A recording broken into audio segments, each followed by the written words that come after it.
Hello for, selamat pagi semua. Hari ini kita akan belajar tematik tema 4B, subtema 1 sumber energi. Hari ini kita akan membahas pembelajaran 5 dan 6. Apa saja yang akan kita pelajari? Pertama, kita akan membahas IPS, menjelaskan manfaat sumber daya alam untuk kesejahteraan masyarakat. Yang kedua, SBDP. Kita akan menyanyikan notasi lagu sesuai tinggi rendah nada. Yang ketiga, kita akan belajar PPKN, menjelaskan manfaat kerjasama dalam menjalankan hak dan kewajiban. Yang keempat, kita akan membahas bahasa Indonesia, yaitu menemukan gagasan pokok dan gagasan pendukung teks visual. Oke, yang pertama kita akan belajar IPS, yaitu menjelaskan manfaat sumber daya alam untuk kesejahteraan masyarakat. Indonesia mempunyai sumber daya alam yang melimpah. Salah satunya adalah sumber daya yang berasal dari laut, seperti ikan dan garam. Bagi masyarakat yang tinggal di pesisir pantai, mereka dapat memanfaatkan sumber daya dari laut untuk membuat ikan asin dan garam. Pengeringan ikan asin dan pembuatan garam membutuhkan energi. Kalian perhatikan dua gambar itu, ya. Ada ibu-ibu yang sedang mengeringkan ikan dan ada bapak-bapak yang membuat garam. Tahukah kamu sumber energi apa yang digunakan untuk mengeringkan ikan dan membuat garam? Ya, sumber energinya berasal dari sinar matahari. Sumber daya alam atau SDA yaitu kekayaan alam berupa benda mati maupun benda hidup. Nah, sumber daya alam ini bermanfaat untuk memenuhi kebutuhan hidup manusia. Berdasarkan jenisnya, sumber daya alam dikelompokkan menjadi dua. Yang pertama, sumber daya alam hayati, yaitu sumber daya alam yang berasal dari makhluk hidup. Contohnya hewan dan tumbuhan. Yang kedua, sumber daya alam non-hayati, yaitu sumber daya alam yang berasal bukan dari makhluk hidup. Contohnya sinar matahari, udara, air, tanah, dan angin. Berdasarkan sifatnya, sumber daya alam dikelompokkan juga menjadi dua. Yang pertama, sumber daya alam dapat diperbarui, yaitu sumber daya alam yang tidak akan habis karena dapat diproduksi kembali. Contohnya hewan, tumbuhan, sinar matahari, udara, air, tanah, dan angin. Yang kedua, yaitu sumber daya alam tidak dapat diperbarui, yaitu sumber daya alam yang akan habis karena tidak dapat diproduksi kembali, sehingga jumlahnya terbatas. Ya, contohnya minyak bumi, batu bara, gas alam, emas, besi, dan berbagai barang tambang. Manfaat sumber daya alam untuk kesejahteraan masyarakat. Dataran dan perairan di Indonesia mengandung sumber daya alam yang melimpah. Apa saja manfaat sumber daya alam yang terdapat di laut? Yang pertama, sumber makanan. Nah, contohnya ikan, ya. Sebagian besar penduduk pesisir pantai bekerja sebagai nelayan. Setiap hari mereka pergi menangkap ikan untuk dijual atau dikeringkan menjadi ikan asin dan hasilnya untuk memenuhi kebutuhan hidup. Yang kedua, laut sebagai tempat budidaya seperti kerang, mutiara, rumput laut, dan lain-lainnya. Nah, kerang itu fungsinya sebagai sumber makanan. Rumput laut sebagai bahan makanan kaya serat dan bahan baku pembuatan agar-agar. Yang ketiga, laut sebagai tempat pembuatan garam. Garam merupakan salah satu bumbu masakan. Garam juga bermanfaat untuk kecantikan dan kesehatan. Garam dibuat dari penguapan air laut dengan bantuan sinar matahari. Yang keempat, laut sebagai tempat wisata. Indonesia adalah negara maritim. Dari segi maritim, Indonesia memiliki banyak sekali pantai yang indah pemandangannya, sehingga bisa menarik para wisatawan. Berikut adalah 5 daerah penghasil garam di Indonesia. Yang pertama, yaitu di Cirebon, Jawa Barat. Yang kedua, Sampang Madura. Ketiga, Pati Jawa Tengah. Yang keempat, Indramayu Jawa Barat. Yang kelima, Sumenep di Madura. Selama ini Madura sangat dikenal sebagai daerah industri garam terbesar di Indonesia. Nah, tentunya hal ini didasari karena adanya dua daerah penghasil garam terbesar, yaitu di Sampang dan di Sumenep. Namun, jika dilihat dari segi provinsi, produksi garam terbesar berada di daerah Jawa Barat, yaitu di Cirebon dan di Indramayu. Kita akan belajar SBDP, menyanyikan notasi lagu sesuai tinggi nada. Lagu yang akan kita nyanyikan berjudul Desaku Yang Kucinta. Sebelum kita menyanyikan lagu tersebut, kita akan mengidentifikasi berikut ini. Coba kalian lihat. Nah, di sini ada gambar, lirik lagu dan notasi angkanya ya. Nah, itu ada El Malik adalah pencipta. Desaku Yang Kucinta adalah judul lagu. Tanda 6/8 itu adalah tanda birama atau ketukan. Nah, jadi 6/8 di sini artinya tiap birama terdiri atas 6 ketukan. Sedangkan moderato itu adalah nada tanda tempo sedang. Tempo itu adalah ukuran kecepatan dalam birama lagu. Sekarang Miss di sini akan memutarkan bagaimana cara menyanyikan lagu Desaku Yang Kucinta sesuai tinggi rendah nada. Kalian bisa mengikutinya ya. Coba kalian perhatikan. Setelah itu kalian nyanyikan sesuai irama lagu dengan memperhatikan tinggi rendah nada agar suaramu terdengar merdu. Selamat mendengarkan dan kalian bisa mencobanya.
Sekarang kita akan bahas PPKN, menjelaskan manfaat kerjasama dalam menjalankan hak dan kewajiban. Hampir semua aktivitas manusia memanfaatkan sumber daya alam, baik yang dapat diperbarui maupun tidak dapat diperbarui. Sumber daya alam yang tidak dapat diperbarui memiliki jumlah yang terbatas. Untuk menyediakan kembali sumber daya tersebut memerlukan waktu yang sangat lama. Sebagai pengguna sumber daya alam, manusia harus bekerja sama untuk tetap menghemat penggunaan energi yang berasal dari alam. Jika manusia berhak memanfaatkan sumber daya alam, Berarti manusia juga berkewajiban menjaga dan melestarikan sumber daya tersebut agar tidak cepat habis. Salah satu sumber daya alam yang tidak dapat diperbarui adalah minyak bumi. Minyak bumi merupakan sumber energi yang sangat penting dalam melakukan berbagai aktivitas. Oleh karena itu, kita harus menghemat penggunaan minyak bumi agar ketersediaannya tetap terjaga. Berikut contoh kewajiban menjaga dan menghemat sumber energi. Kalian perhatikan gambarnya. Menggunakan sepeda atau berjalan kaki untuk berpergian ke tempat yang tidak terlalu jauh. Kemudian memilih menggunakan kendaraan umum daripada kendaraan pribadi. Mendesain rumah dengan ventilasi dan penerangan alami yang cukup. Kemudian matikan semua peralatan elektronik jika tidak digunakan. Nah, ini biasanya kalian coba. Kalian perhatikan jika AC tidak digunakan kembali, televisi tidak dilihat lagi, kalian bisa matikan. Ya, bahkan kalau siang hari jika lampu kalian masih nyala, kalian matikan ya. Sehingga kita bisa menghemat energi. Selain itu, gunakan air secukupnya. Sekarang contoh hak yang diperoleh setelah melaksanakan kewajiban. Nah, kalian perhatikan gambarnya juga ya. Memperoleh sumber energi untuk melakukan aktivitas sehari-hari. Contohnya apa itu aktivitasnya? Bersepeda. Yang kedua, terpenuhi kebutuhan sehari-hari. Jadi kita bisa makan, kita bisa membeli apa saja. Ya, kita akan belajar bahasa Indonesia, menemukan gagasan pokok dan gagasan pendukung teks visual. Sekarang kalian buka buku tema kalian di halaman 35. Nah, di situ kalian disuruh membuat poster tentang ajakan menghemat energi. Ya, buatlah sebuah poster yang menarik tentang cara-cara menghemat energi. Sertakan gambar pada postermu supaya postermu lebih menarik perhatian. Gunakan kalimat imbauan yang jelas, singkat dan mudah dipahami. Nah, di sini Miss Dewi berikan contoh, ada 3 gambar poster ya. Kalian tugasnya membuat gambar dari kertas HVS, kalian gambar, kalian tulis di situ tentang ajakan menghemat energi. Setelah kalian membuat poster, kalian bisa buka buku halaman 36. Nah, menentukan gagasan pokok dan gagasan pendukung teks visual. Nah, sebelumnya kalian baca, di situ ada bacaan teks yang berjudul hemat BBM. Ya, kalian baca dahulu, ada 2 paragraf. Setelah kalian baca, mari kita sama-sama di situ disuruh membuat peta pikiran. Kita disuruh mencari gagasan pokok dan gagasan pendukung, kemudian dibuat peta pikiran. Nah, di sini ini sudah bantu kalian untuk menemukan gagasan pokok dan gagasan pendukungnya, serta sudah bikinkan peta pikirannya ya. Kalian bisa menyalinnya di buku tulis kalian. Oke. Nah, sekarang menjadi bahas ya. Jadi di paragraf pertama itu gagasan pokoknya adalah pemerintah wajib memenuhi hak masyarakat dengan menyediakan sumber energi. Sedangkan gagasan pendukungnya, setiap warga negara Indonesia kita berhak untuk mendapatkan sumber daya energi berupa bahan bakar minyak atau BBM untuk mendukung kegiatan sehari-hari.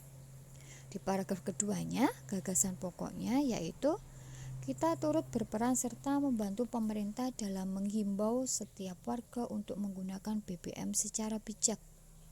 Sedangkan gagasan pendukung, BBM merupakan salah satu sumber daya yang tidak dapat diperbarui. Nah, sekarang pembelajaran 5 dan 6 sudah selesai. Tugas kalian adalah ayo berlatih di halaman 32 dan 38. Kalian kerjakan sebisanya Untuk pertemuan berikutnya kita akan membahas bersama-sama. Oke, selamat mengerjakan dan terima kasih untuk perhatian hari ini.